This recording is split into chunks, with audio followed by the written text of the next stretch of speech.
hari jadi kota Jakarta yang ke-498. Kok bisa kita lebih tua daripada bangsa kita sendiri?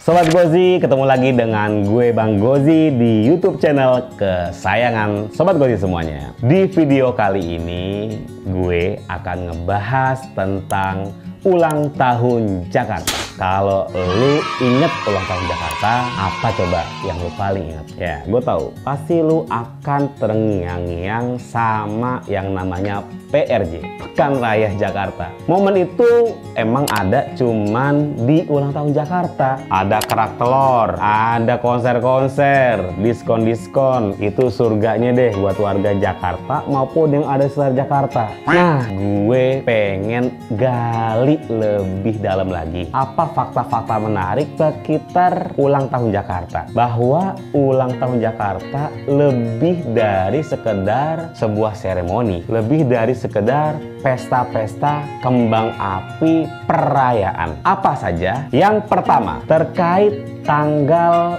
ulang tahun Jakarta. Sekarang lu kalau ke Bundaran HI nih, di situ lu ngeliat ada hitung mundur 5 abad kota Jakarta. Yang kontroversi itu juga ya. Perlu nggak sih kita hitung mundur? Artinya hari ini, tahun ini, kita merayakan hari jadi kota Jakarta yang ke-498.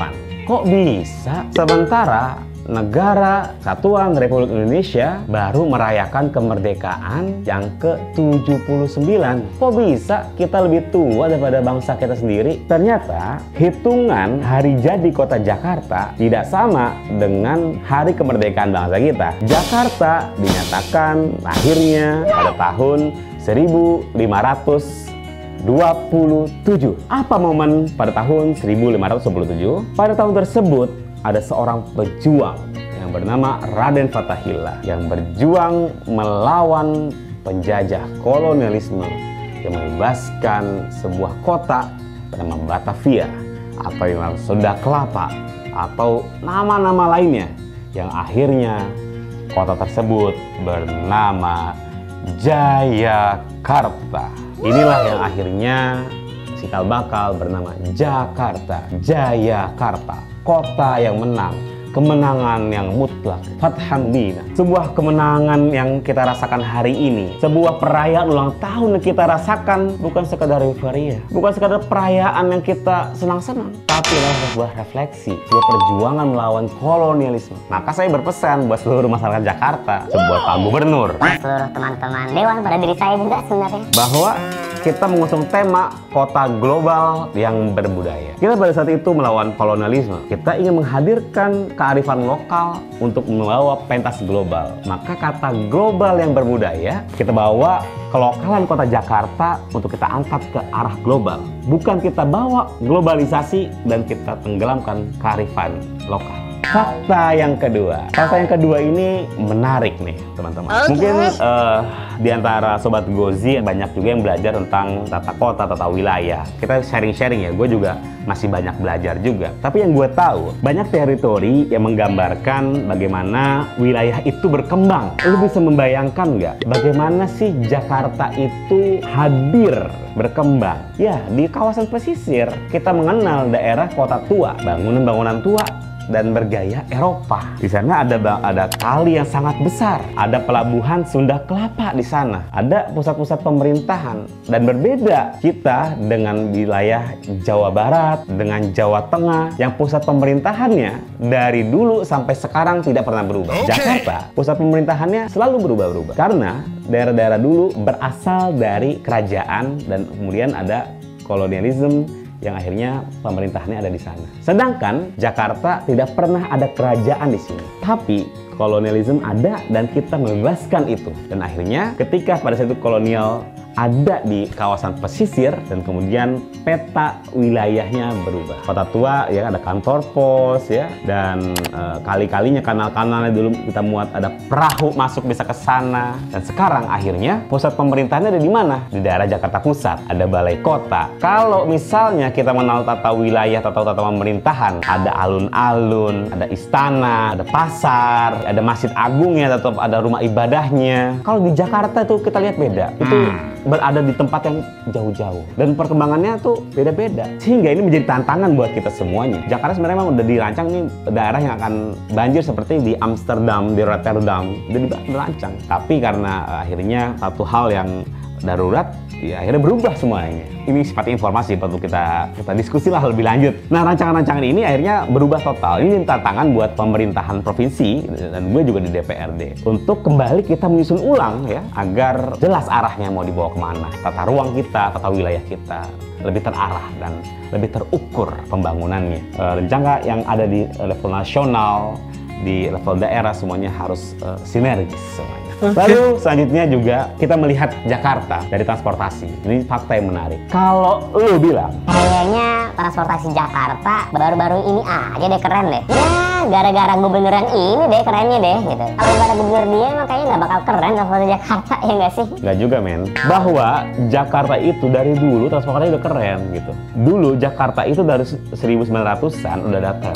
Udah ada tuh transportasi publik gitu yang berbasis rel. Transportasi basis rel itu paling bener gitu. Bahkan tahun 1869 sudah ada transportasi dan berbasisnya malah kuda tuh. Jadi bukan karena gubernur ini, gubernur itu. Udah dirancang dulu tuh, udah ada sebenarnya. Bukti detiknya lagi apa? Pada saat pembangunan MRT, lanjutan ya dari Bundaran HI menuju Kota Tua itu, pas digali-gali ada jalurnya tuh. Itu adalah bukti otentiknya. Artinya udah ada dari dulu. Kemudian memang kita sama-sama ketahui demand publik ya, kebutuhan industrialisasi.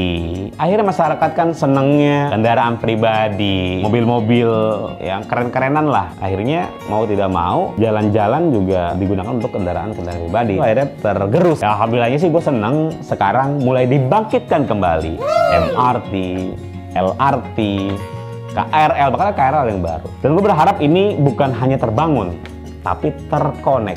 Bukan hanya mengisi ruang-ruang ataupun jalur-jalur ada di Jakarta, tapi sampai dengan daerah-daerah penyangga Jakarta. Sehingga orang mau datang ke Jakarta, nggak perlu lagi bawa kendaraan pribadi. Fakta yang terakhir adalah, lo tau Monas nggak? Nah, kalau ini bukan Monas nih. Kalau lu tahu Monas sebagai simbol, ciri khas lah ya. Kalau lu orang Jakarta, lu pernah ke Monas nggak? Padahal nggak juga. Paling kalau ke Monas tuh kalau nganterin saudara dari Jawa ya, ada temen dari Jogja, teman kuliah, atau lagi kemana pengen ada acara gitu di Monas, gua anterin. Kayak misalnya orang Jogja nih, sering nggak jajan di Malioboro? Nggak juga lah. Dan Monas ini adalah simbol kerakyatan. Loh. Kok simbol kerakyatan? Ide Monas ini merupakan ide otentik dari seorang rakyat biasa loh. Yaitu yang bernama Bapak Sarwoko Martokusumo. Bapak Sarwoko ini mengusulkan kepada Bung Karno. Bung Karno, kita ini kan sudah menang nih lawan penjajah. Bagaimana kalau kita nih harus bikinlah satu simbol. Kita bikinlah satu monumen, yang dimana monumen itu melambangkan satu perlawanan kita, satu kemenangan kita melawan penjajah. Kata Bung Karno, oke. Akhirnya dalam sebuah perjalanan, Bung Karno sedang perjalanan ke Perancis. Dia tinggal di sebuah hotel. Di hotel itu dia melihat sebuah bangunan yang bernama Obelix. Bukan Eiffel aja yang dilihat, tapi ada Obelix bangunan ya, mirip-mirip kayak gini lah. Dan dia akhirnya terinspirasi. Kayaknya nih Obelix nih pas banget nih menggambarkan sebuah simbol perjuangan. Akhirnya dibawalah diadopsi.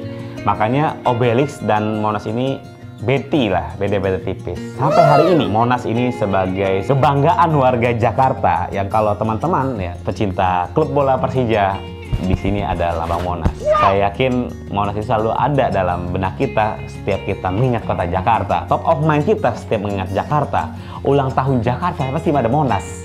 Maka ulang tahun Jakarta itu bukan hanya sekedar euforia, bukan hanya PRJ, bukan hanya kembang api ya, Car Free Night, bukan hanya pesta-pesta dangdutan ya, bukan hanya euforia band-band musik-musik. Itu boleh kita bersukaria, tapi ingat, ada sebuah simbol perjuangan, ada sebuah simbol kejayaan, ada sebuah simbol kebersamaan, dan inilah yang harus kita rayakan, bahwa tanggung jawab kita dalam menyambut hari ulang tahun kita yang ke-498 ini kita hadirkan dalam hari-hari kita, tantangan-tantangan di 5 abad ke depan. Insya Allah kita sebagai generasi muda, sebagai anak-anak bangsa, kita isi hari ulang tahun kita di Jakarta kita penuh kejayaan, sebagaimana Fathahillah membebaskan Jakarta kita sambut Jakarta yang global, yang berbudaya. Gue pengen tahu juga harapan-harapan lo terhadap kota tercinta kita semuanya. Apa yang lo keluhkan dari kota ini, dan kita sama-sama kita benahi. Terima kasih kota Jakarta, terima kasih kotaku. Selamat ulang tahun Jakarta yang ke-458. Assalamualaikum warahmatullahi wabarakatuh.